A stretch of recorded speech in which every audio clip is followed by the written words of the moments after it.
So IPC, as we were discussing, as a legislation, it's having 511 sections in total, and they are divided in 23 different chapters.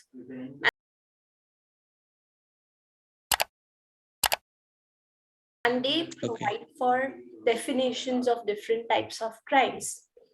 But now when we talk about crimes, to commit a crime, we need certain elements. Okay, and what is a crime?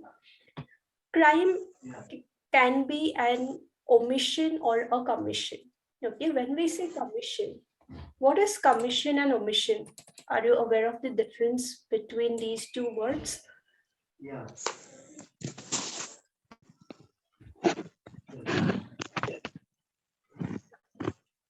Commission being a crime and omission. Omission means intentionally is doing something.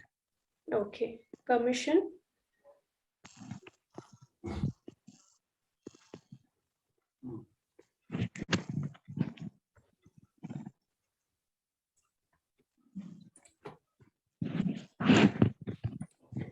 So we need It's independently doing something. See this omission word, right? We get it very often in law, in different legislations also. Take for example here, if you see omitted, omission, it's same, right? Omitted word is being used so many times in different legislations. So what does omitted mean? Omitted basically means like removing it, okay, not doing something. Okay, omission is like you did not do something, you had an obligation. All right, so crime can be commission as well as omission. Commission means you did something, okay, you did some act, you performed something, and because you did that, it is considered as a crime. Okay, take for example, we had the responsibility not to cause unnecessary harm to another person, but still while going out I slapped another person for no reason. In that case, what happens? It becomes a crime. But how it becomes a crime? It is because of my omission.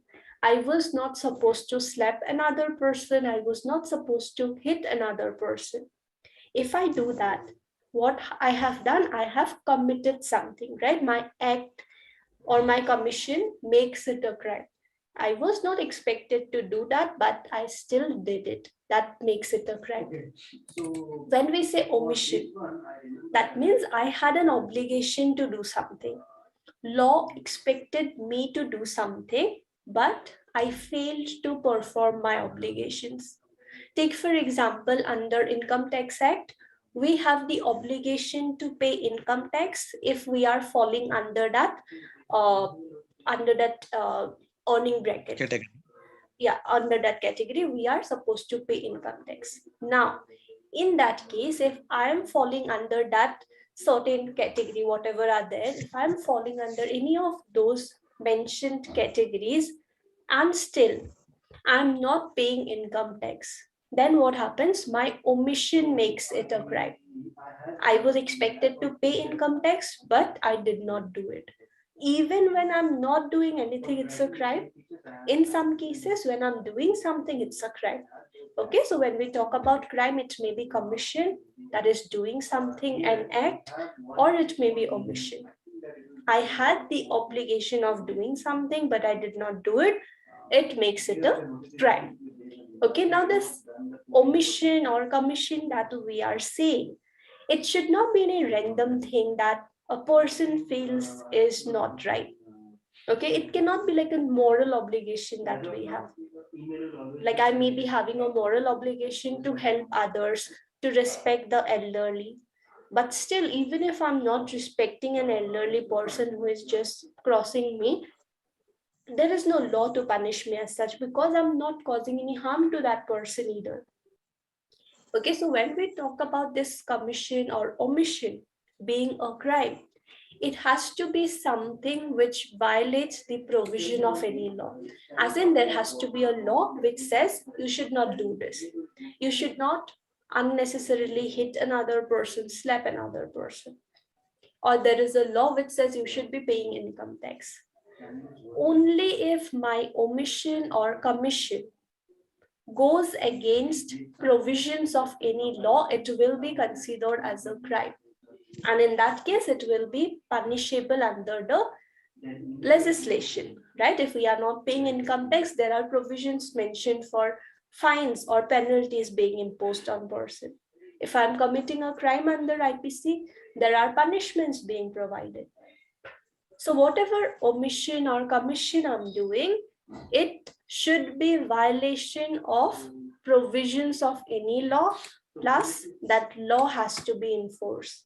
When I committed the crime, at that point in time, this law should be applicable. Okay, it should not be like today I did something and tomorrow only the law is like introduced. Like today I am roaming outside without wearing a mask, and it's only tomorrow that this new law is introduced that without wearing mask, if you are roaming in public, you will be fined 500 rupees. In that case, I have not committed a crime, because when I was roaming outside, there was no law as such. This law came only the next day. Okay, so it has to be this way. Now, when we commit a crime, right, there are certain elements which are present. First of all, human being. Now, last class also we saw this definition of the term person given under IPC, right? So in general, when we say human being or person, we understand the natural human beings like you and me, living human beings. But in terms of law, its scope is wide. What all things are included? Bodies, and I mean government bodies or institutions,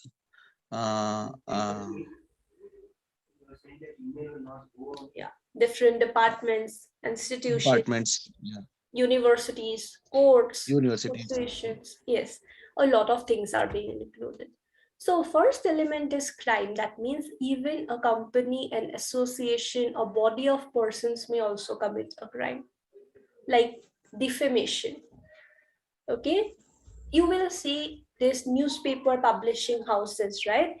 Against them, there will be one or the other defamation case filed, because they will publish so many things in the newspaper. Someone might feel that this certain publication is defamatory, and that person can file a case against this publishing house also. All right, so first thing we need is human being. It may be either living human beings like us or natural human beings, or it may be artificial persons. That means as such, they are not living persons, but only for the purpose of law. Law recognizes them as juristic person. Only for the purpose of legal things, they will be considered as if they are like a person only. They can file a case can be filed against them. They can defend themselves and all that stuff they can do. Okay. Now, like I said, there are different theories of punishment. There are different reasons why punishment is given. Do you remember any of those reasons why punishment is given? To make him a good citizen, To reform the person. and Yes. and to give warning to another public. Yes.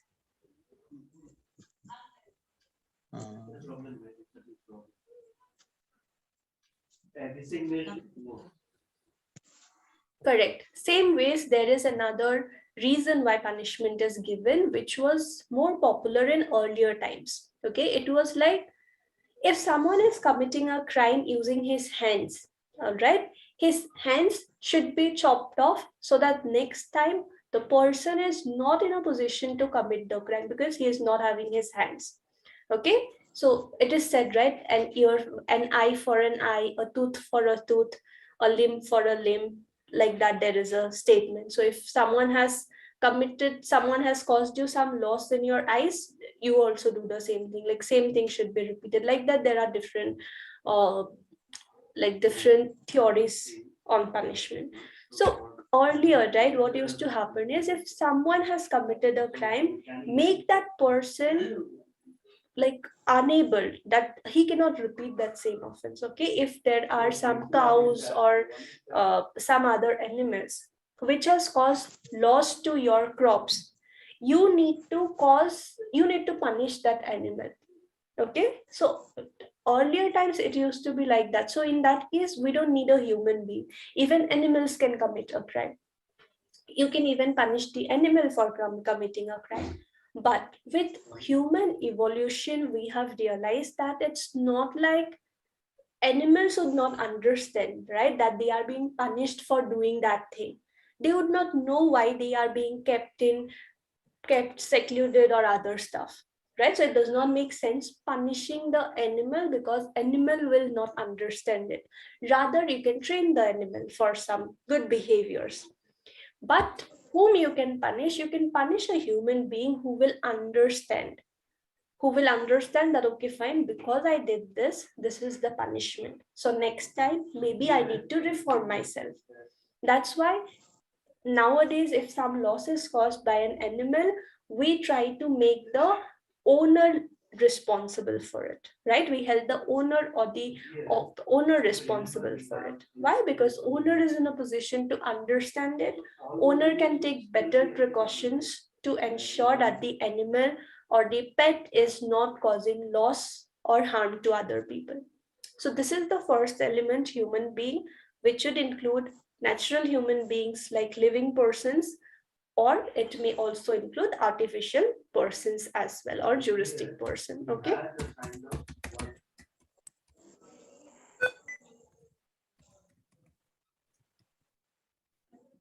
Next element is mens rea or guilty intention. Have you heard this word before, mens rea and actus rea? No, madam. Okay. So in law, right, there are certain Latin maxims that you will be getting here and there, and these maxims explain a certain concept. All right, and these maxims are very important, like this one.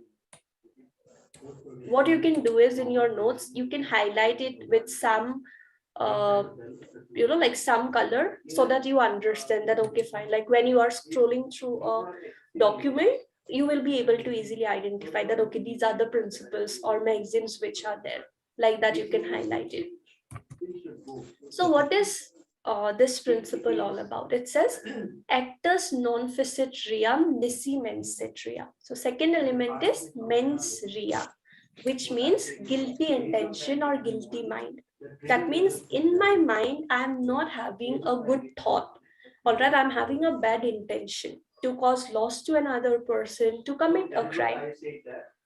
So that guilty intention is very much needed. First of all, there has to be a human being. Secondly, there has to be guilty intention, because I will not simply commit the crime. I will have some intentions. Like in movies, we see, right? When a person commits a crime, the person will think that, okay, fine, if I kill this person, I will be able to get his properties. I will be able to get his business. I will be able to marry his girlfriend. So many other reasons. So those reasons are nothing but intention. Okay, I want to kill this person. That is nothing but intention. I'm having a bad intention of killing this person, of causing loss to this person. That is the second element, mens rea. Okay, so there are certain types of crimes which are where mental element is very much needed. Okay, like guilty intention is very much needed. If guilty intention is not there, it will not even be considered as a crime. Take, for example, theft. Okay, what is theft? Simple ways, if you want to explain. Very common type of crime, right? So we don't say that profiles and export compliance we need to implement separately, right? So the context itself is changing. So similarly, if we are not Theft. based on engagement model, Career. based on engagement model, I think your voice is coming a bit low. still go. Actually, I am in my village. That's why I have no network here. Okay. All right, no problem.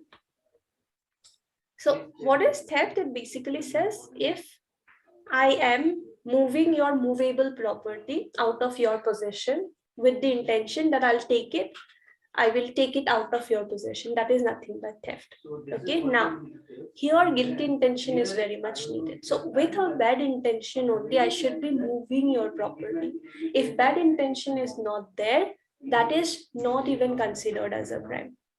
All right, might be take for example, you what you did is maybe you went to your village and in your own house what you did is you kept some things, okay, like a mat or some things, you kept it outside only.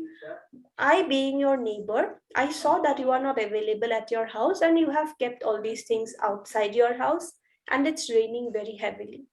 So I thought all of your these belongings will get damaged in rain. So what I did is I thought that might be you are not returning in this another week. I will keep those things inside my house.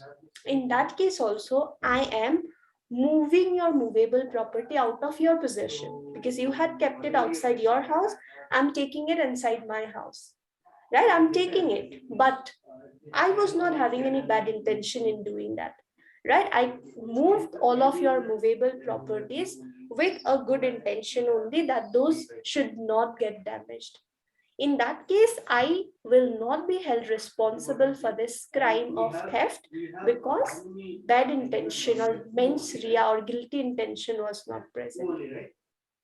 Okay, so for some crimes, guilty intention is very much needed. If it's not there, it's not even considered as a crime. But for certain uh, other legislations, right, it would not make much sense that everywhere we are thinking about intention.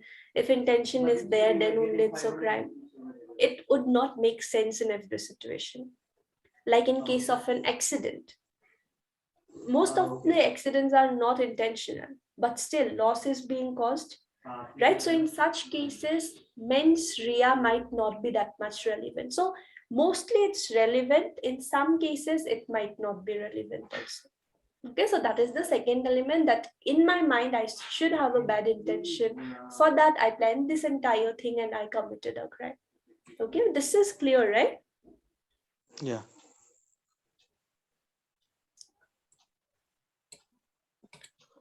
And in IPC, you will get some exceptions like a child. Okay, child cannot commit, a child below the age of 7 years cannot commit a crime. Why? Because a child is not having that much of mental growth to understand right and wrong, to have a bad intention and stuff. He is very like young. That is why it said a child under 7 years cannot commit a wrong, because the person has not developed that much of mental ability to distinguish between right and wrong. Okay, so this is the second element, human being, mens rea or guilty intention. After that, we have actus rea or illegal act or omission. So just having a bad intention might not be enough in every case. Okay, I might be having a bad intention that I will kill this person one day, I don't like this person. But just having this intention in my mind is not enough, because other people will not be able to read my intentions, right? Other people will not be able to know what is my intention, and that's why only having the bad intention, it's difficult to prove in court. So along with bad intention, we need illegal or bad act also. To fulfill my intention, I should do some illegal act. Only in that case it will be considered as a crime. That's why we have this maxim which says actus non facit ream nisi mensit rea. Just having the guilty act is not, guilty intention is not enough. Guilty intention and guilty act taken together will constitute the crime. Because my intention, it's very difficult for other people to know about it. Okay, so this is what the maxim is all about, that guilty intention plus guilty act both taken together will constitute a crime.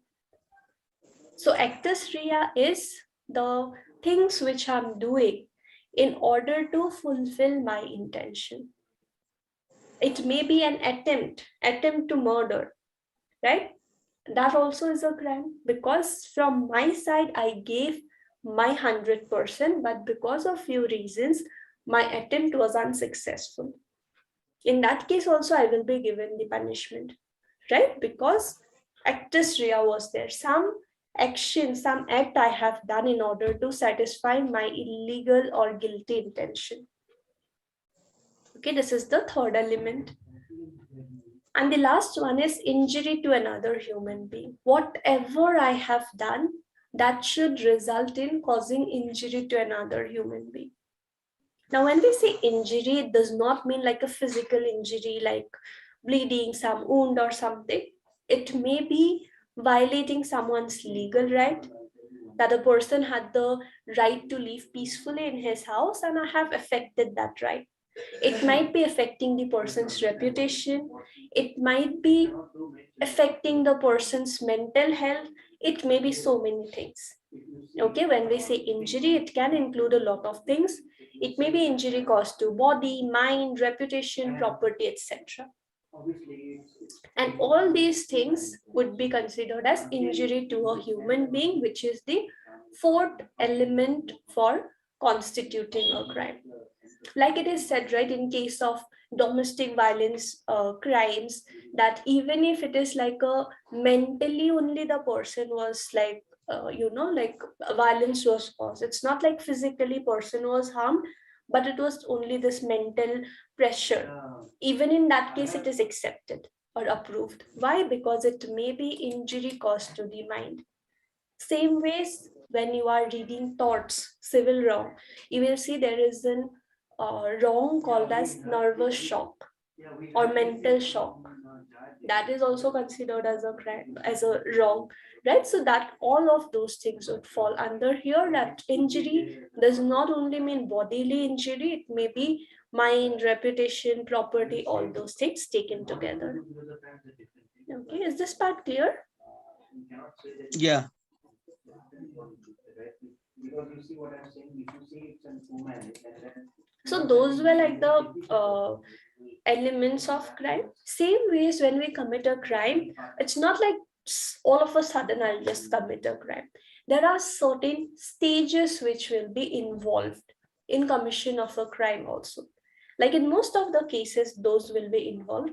Sometimes it may be like an unintentional accident where these stages might not be there, but yeah, in a normal situation, these stages will be involved in a crime. So there are basically 4 stages which we have in commission of a crime. Okay, so first one being intention. When I commit a crime, I will have an intention to commit it. Okay, maybe that I'm having a fight with another person, or I don't like the person. I have this intention that someday I will kill this person because I don't like him. Okay, so in that case, what happens? This is the first stage. This is from where it started. That I don't like this certain person, so one day I am going to kill that person. That is first step.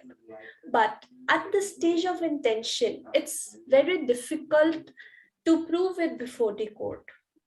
And unless and until we are in a position to prove it 100% before the court, right, without beyond reasonable doubt, unless and until we are able to prove it, court is not going to believe us, right? So that is why at this stage of intention, it's very difficult to prove that the person was in fact having a bad intention. So mostly, okay, at this stage, crimes are not punishable because it's still there in my mind only. It is not punishable at this stage, except there are 2 situations: waging war against government and sedition. These are like very severe crimes. So at this stage also, if it can be proved, it will be punishable.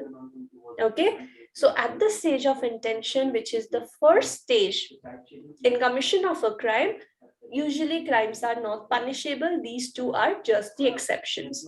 Here I'm just having this mental thing in my mind that one day I'm going to kill this person because I don't like him. Okay, this is the first stage. Once I have the intention, okay, once I have decided in my mind that I'm going to kill this person, I need to make the necessary arrangements. I need to prepare for that. I just cannot kill the person simply like that. I need to prepare. I need to make the necessary arrangements. So at this stage, it is called as actus rea, because I am doing some things to make the arrangement. Maybe I am planning how I will execute it. Okay, I have made like a proper plan how I'm going to kill this person. Plus, I decided that I'm going to give poison to this person. I'm going to mix it in his food. So what I decided is I bought poison from the market.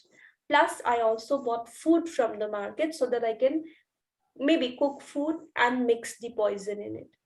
All these are nothing but preparation stage where I'm making the necessary arrangements of killing the person. Okay, so at the stage of preparation also, it's difficult to prove that whatever I was doing it for committing a crime. Like, fine, I might be having possession of poison, I may be having all this food that I ordered, but still, it's difficult, right, to prove that I bought poison to kill this person only. I may say that I'm having some insects in my house, I want to kill those insects, for that I bought the poison. Or maybe I'm doing some research, for that I bought the poison, right? So there are a lot of possibilities.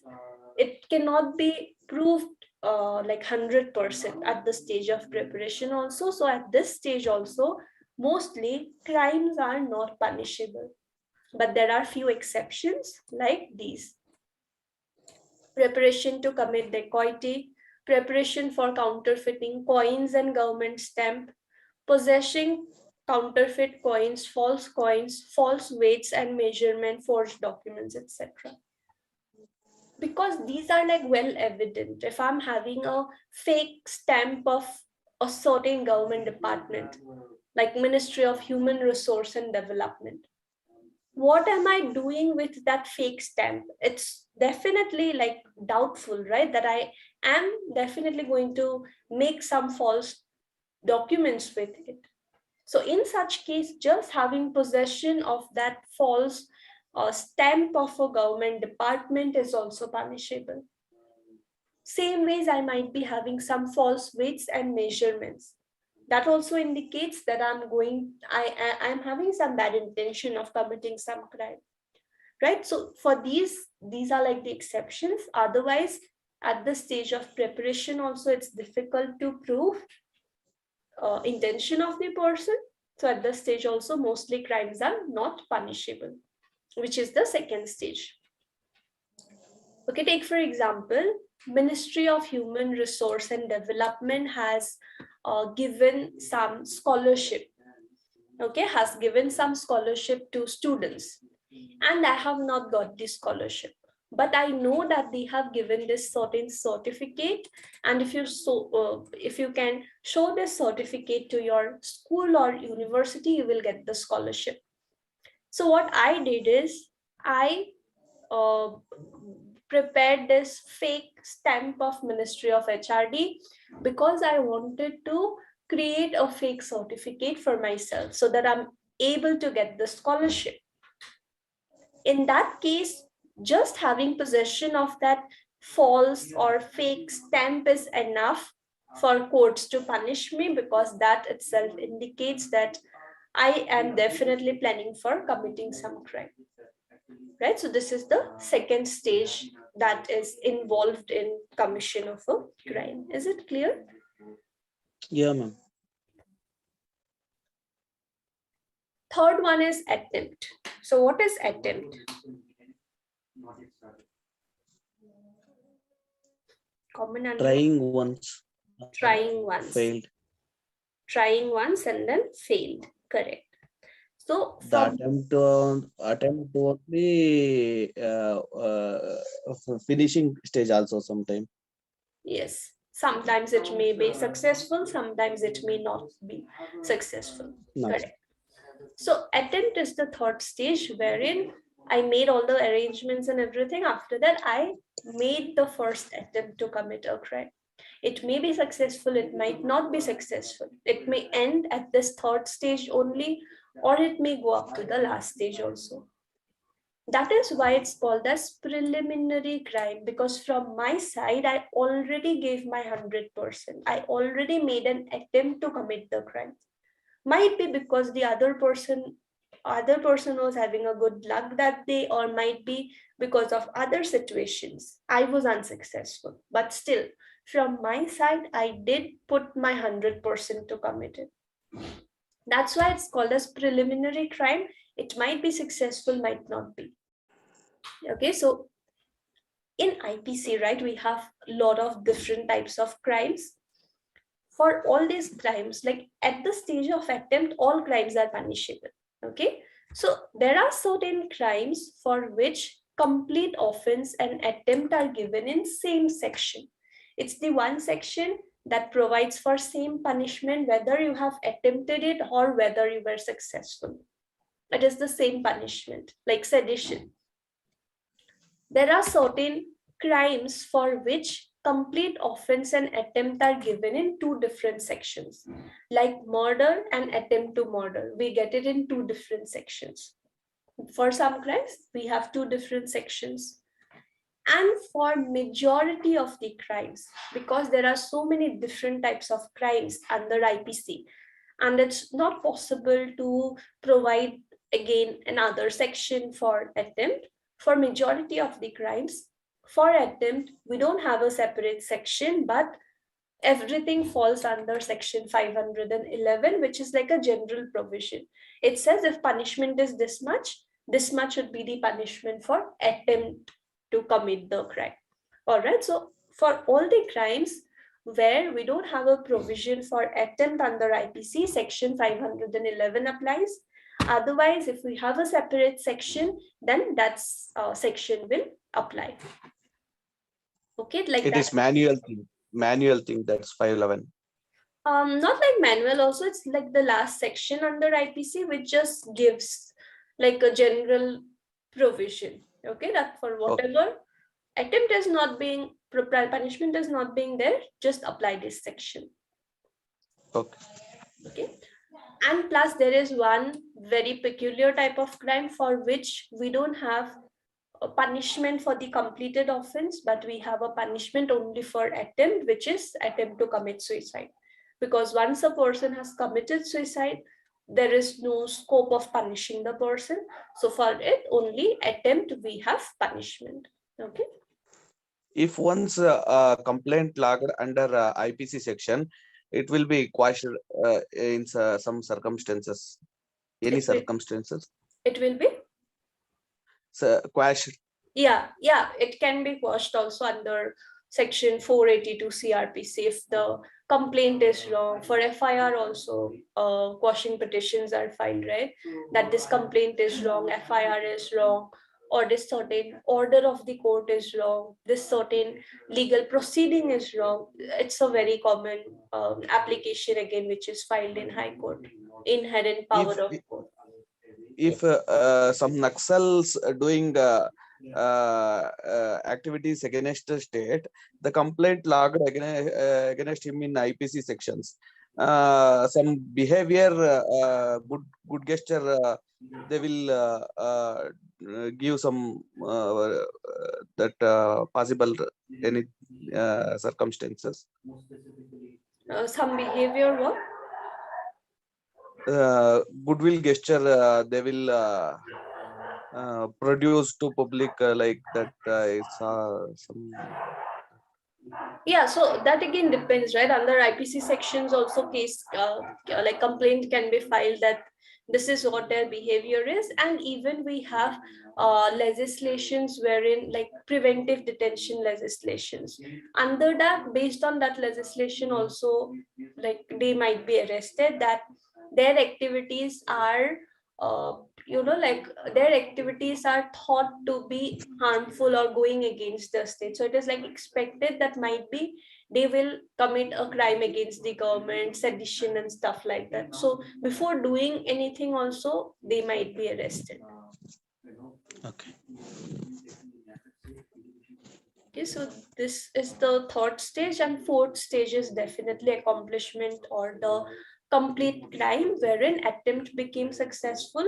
and the person was able to commit the crime. For that, definitely we have punishments being mentioned under IPC.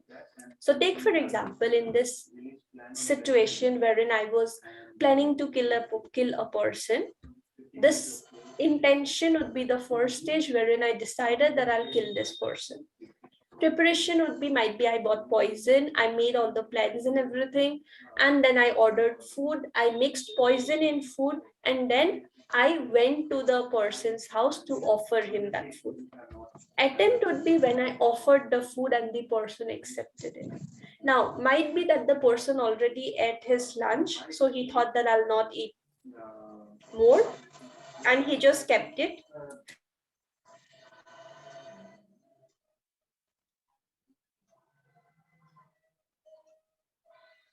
So he might feel that, okay, fine, I already had my lunch, I'm not going to eat it. He just kept it aside.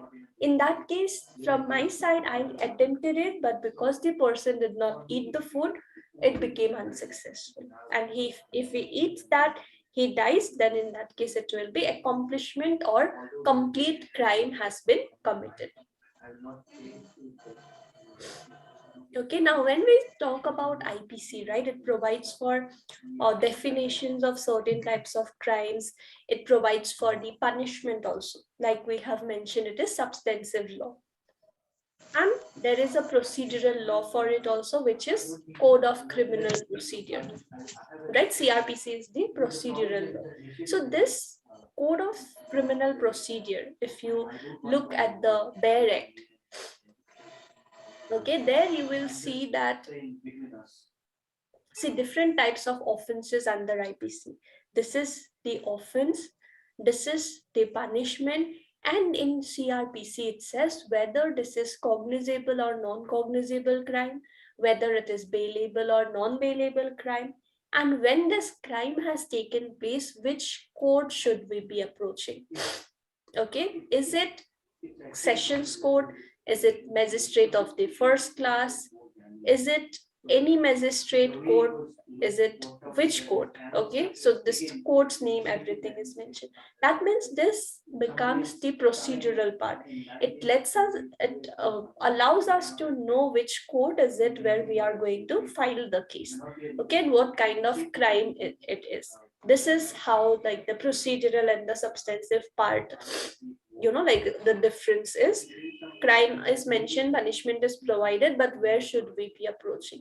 We should be approaching magistrate court, we should be approaching magistrate court first class. Like that, we have this detailed schedule in CRPC as well, which is like very important for you to refer. Is this part clear? Elements and stages? Yeah. Now, one more thing which we have is the otherwise, once these elements are present, once the stages are completed, like when the elements of a crime are being satisfied, it becomes a crime, and the person is just like a person has to face the consequences, right? That's the general rule. But there might be certain exceptional situations. Okay, there are certain situations wherein even though the person has done something wrong, all the elements of crime were present, still there is a scope for the person to ask for an exception. The person can still escape the liability. Okay, and how can the person escape his liability? It is under this provision of general exceptions.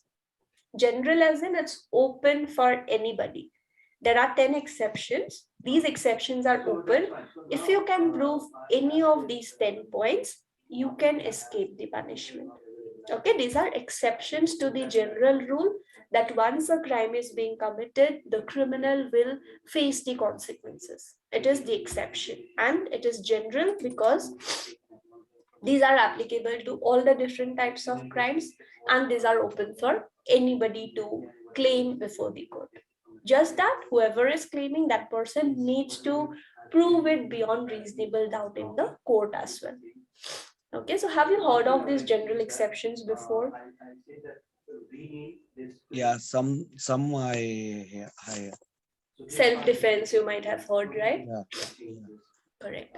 So it's it's a very important topic from IPC, and you need to remember these 10 exceptions plus sections also. All right, and if you are remembering it in this proper sequence, it becomes easier for you to remember the sections as well. Okay, now how do you remember all these 10 different types of exceptions? There is an easy way to do it. That's how I remembered it. You can remember it like Michael's action, okay, MJ, and CUI cap, okay, like AEIOU, the vowels. Before that we use N, right? We don't use A. That concept you can apply. So if it is N, we don't need to use C, right? We would use I. So Michael's action and ICU cap. All right, like that you can remember, you will be able to recall all these 10 different points. Or otherwise also, if you are able, well and good, you can remember that ways. I found it difficult, so I tried to remember it this way. Okay, Michael's action and ICU and CUI cap, like that you can remember. So Michael's action means mistake of fact, judicial act. N means accident, necessity. CUI means child, unsound mind, intoxication. CAP means consent, act causing slight harm, and private defense. Plus, these are the sections which we have related to these provisions that you need to remember. Okay. Now, all these 10 different exceptions which we have, they fall under two classifications basically. One is which is excusable. That means we can excuse it. Okay, it has happened, but still we can excuse it. When can we excuse? We can excuse it if it's an infant, because he's a child, and that child, for that child, mental ability has not developed. Child is not able to distinguish between right and the wrong. When a person is not able to distinguish between right and the wrong, we cannot expect the person to behave in the right way. That's when we can excuse a child, right? Even if a child comes, might be you are working on your laptop, the child just comes and presses all the keys and like ruins your work, we excuse that kid, right? Because we know that the child is not able to understand that we are working on something. But if an adult person comes and does that, it's difficult to excuse that person, right? So same ways in law also, if a child commits something, we can excuse it. If an insane person who is not having stability of his mind commits a crime, we can excuse him. Person under the influence of intoxication commits a crime, we can excuse him. Same ways, there are certain situations wherein, yeah, we have done something wrong, but we can justify it. Like taking someone's life is wrong, but when a judge orders for death penalty, we can justify it that, yeah, you only did something wrong, that's why you have got death penalty. The judge is right in his position. We can justify the situation. Same ways we can also justify private defense, that you were about to hit me, so only I used force and I caused you harm. That means we can justify it. So there might be certain situations wherein it can be excused. There might be certain situations where we can justify why we did this certain thing. Okay.